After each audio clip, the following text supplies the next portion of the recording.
Hindi pa man natatapos ang unang buwan ng 2024, mahigit 800 na ang naitalang sunog sa buong bansa. Kabilang dyan ang mahigit 70 sunog sa Metro Manila.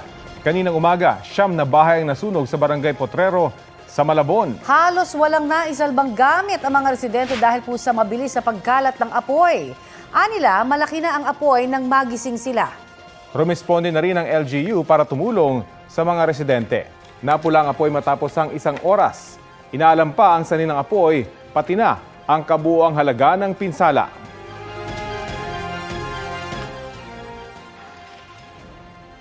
Nagkasunog sa isang bahay sa Bagumbong, Caloocan. Hinihinalang nagsimula po ang apoy sa bodega kung saan may nakaimbak na construction materials. Balitang hatid ni James Agustin. Ginising na nagangalit na apoy ang mga residente ng isang subdivision sa Barangay 171, Bagumbong, North Caloocan kaninang pasado alas 3 sa madaling araw. Mabilis na lumaki ang apoy dahil sa mga nakaimbak na gamit ng construction materials sa bodega ng isang bahay. Apektado rin ng sunog ang garahe. Kwento ni Mark, sinubukan pa nila magkakapit-bahay na apulahin ang apoy.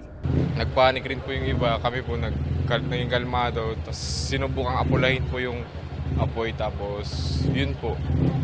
Nagtawag ng bumbero, tapos kasi hindi po kinakaya ng mga tubig-tubig lang tsaka fire extinguisher. Ang family driver na si Rene nagtamo ng sugat sa kanang braso. Nang sumiklab ang apoy, agad daw niyang inilayo ang SUV na nakaparada sa bungad ng garahe. Nung tumutulong na ako na pilit kong apulayin yung apoy, may tumalsik sa akin na galing sa loob na siguro may mga stock kasi kami diyan na may ibang gamit eh. Yung wall na yan, diyan siya nagsimula. Pero umangat na yung apoy. So maganda dito sa kisame, sa ceiling.